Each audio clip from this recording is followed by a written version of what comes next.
The mole tunneled forward with the slow, practiced rhythm of an animal that knew the soil better than air.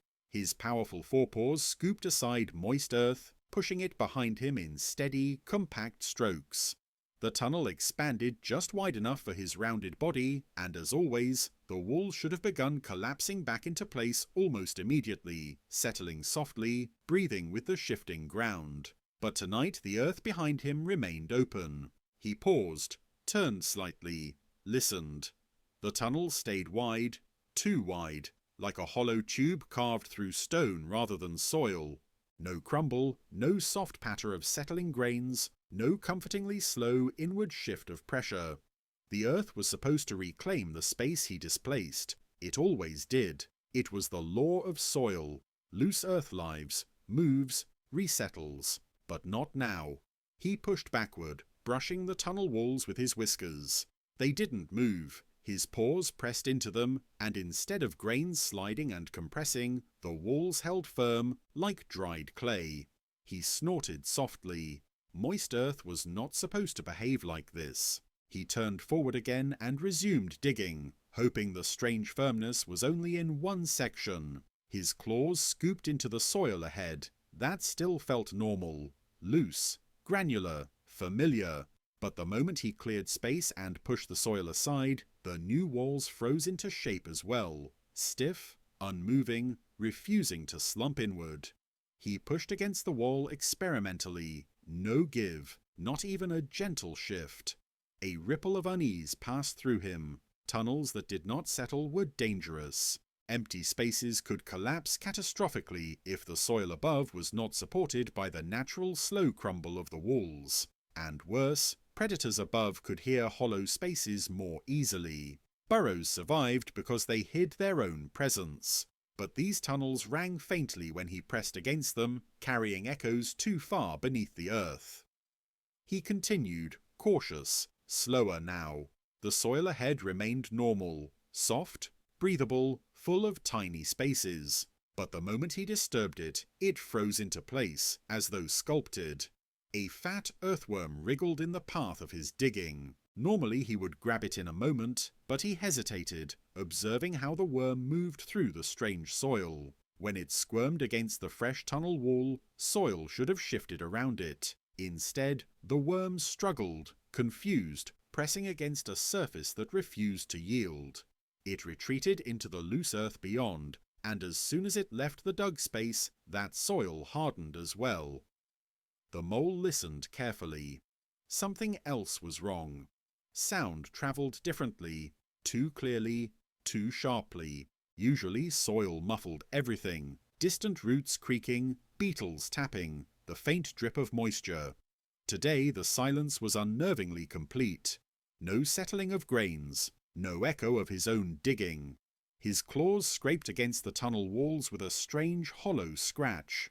He reached an area where roots hung densely. Small feeder roots should have been coated in soft soil. Tonight they dangled naked, suspended in the air of his unmoving tunnel.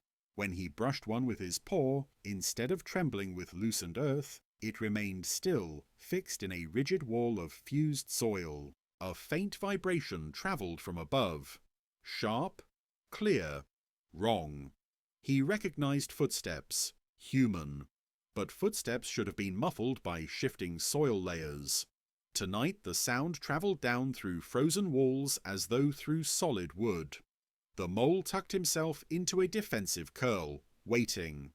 The footsteps faded. He uncurled slowly. If sound moved this cleanly, predators would hear him. Foxes, badgers, even owls perched above might sense hollow pockets beneath the surface. He tunneled deeper, away from the danger, deeper than he normally ventured. The earth here retained more moisture. It should have shifted easily, but as he dug, the same unnatural behaviour followed. Earth softened under his paws, but the moment he pushed it aside, it hardened. He emerged into one of his old tunnels, a main passage he had used for months. This tunnel always shrank during rainfall, expanded during drought, breathed subtly with the seasons. But now it looked unchanged, unsettled. The walls were smooth, almost polished. His scent traces remained suspended on them instead of dispersing naturally through the soil. He sniffed again. Every scent was too strong, too fresh, too preserved. Old scents should fade as tunnels collapse and reform. These had not. He walked further down the tunnel.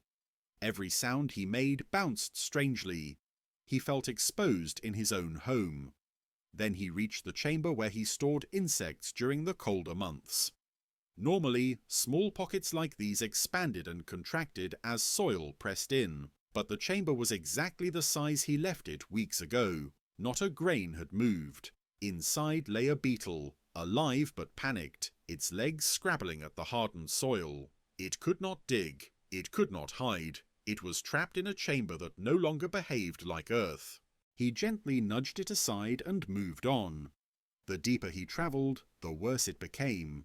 Moist soil that should have given way congealed instead. Roots that should have grown through soft substrate were bent unnaturally, forced into strange curves. Small nests of worms were exposed in empty pockets because the soil had ceased to fill gaps. Even the scent of groundwater felt wrong, stale, unmixed, trapped. He turned toward the far end of his territory, an area where groundwater seeped upward through fine silt. He expected moisture, coolness, fresh, delicate shifts of soil. Instead, he found a cavern-like space, walls stiff and glistening, moisture trapped against unyielding surfaces. The water pooled perfectly still, unable to soak or diffuse. He touched the damp silt. It clung to his paw, then hardened instantly. He recoiled. Something fundamental had changed. From above, voices echoed, too clearly. Researchers. He heard them walking, instruments clinking. A woman spoke. The subsurface mapping is impossible. The soil isn't collapsing behind the sample probe. Another replied, "We're detecting hollow pockets where none should exist. The ground isn't slumping as tunnels form." A third, "If soil structure refuses to settle, burrowing animals lose their ecosystem." He didn't understand the words, but he understood the meaning. He pushed deeper, hoping to find one patch of normal earth. Just one.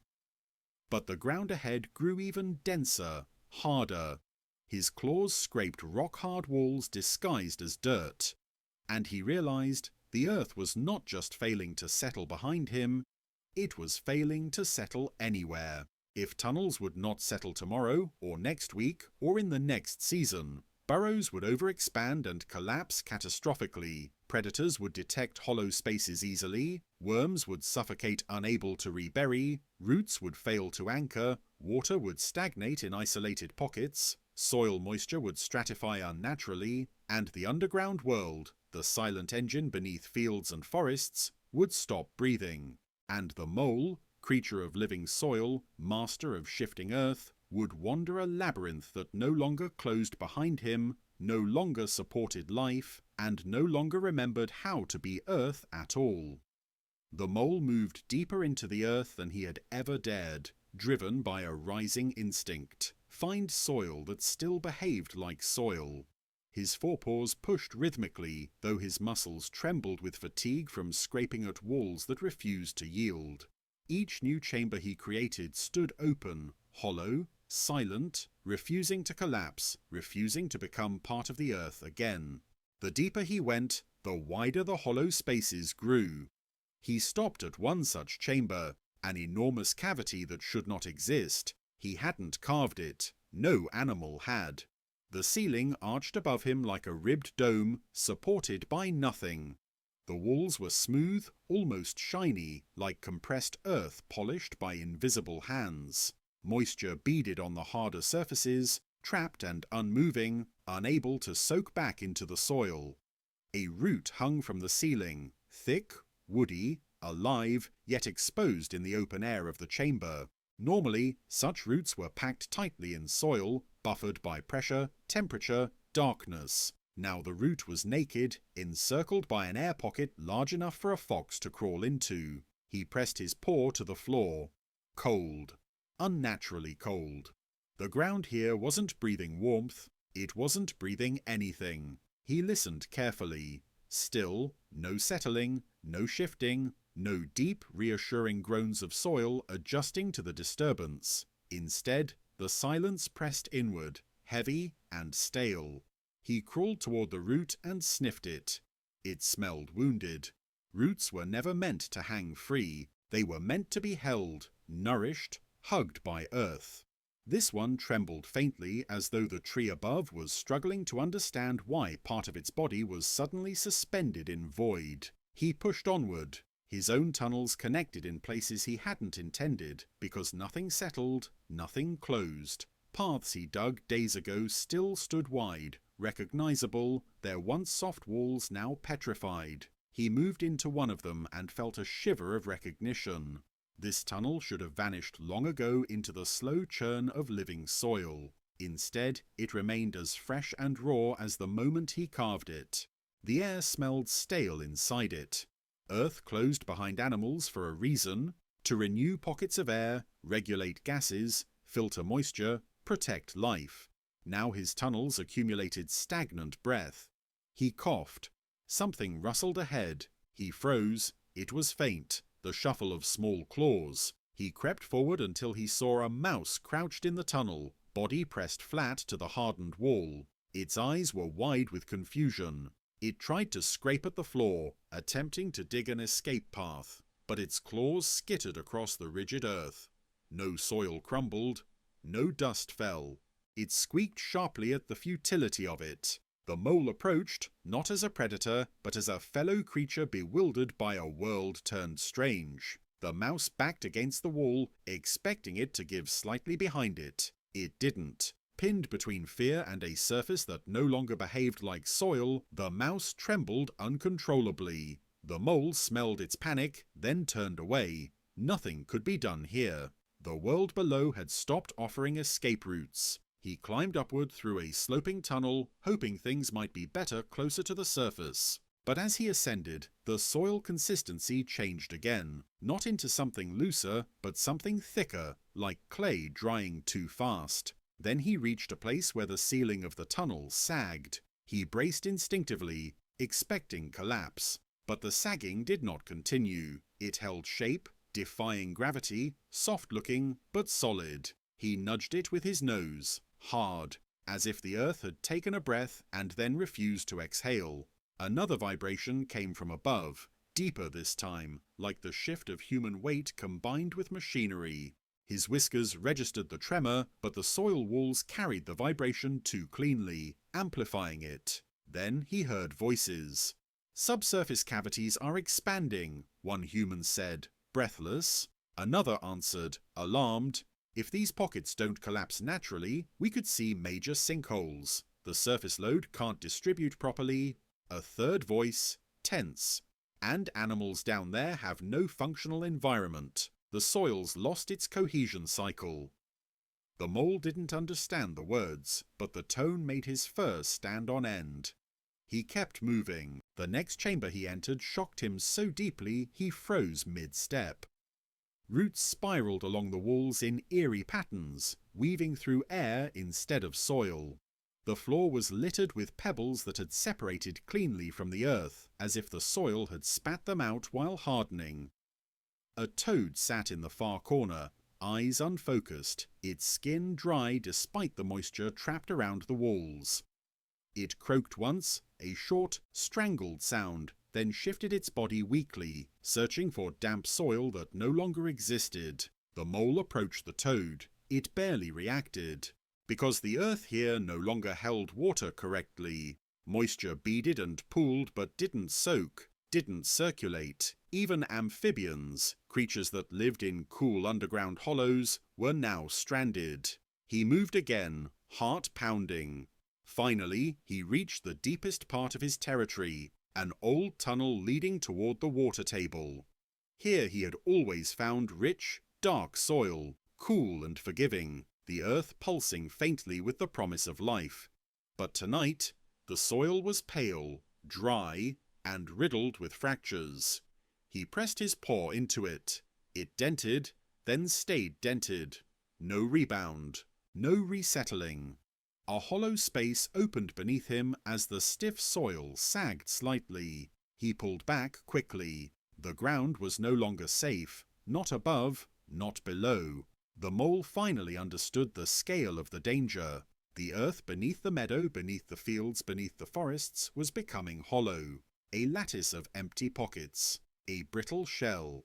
If tunnels continued refusing to settle tomorrow or next week or next season, the underground world would collapse into unpredictable voids. Plant roots would dangle uselessly, aquifers would disconnect, water would stagnate in unreachable pools, the air below would sour, burrowing creatures would die out, and the land above would become a fragile crust floating over dead earth. The mole stopped digging. For the first time in his life, he feared the ground itself. He turned back toward the faint promise of the surface, claws trembling, knowing that the world below, his world, was disappearing. And the earth, once soft, living, breathing soil, now behaved like something remembering how to be stone.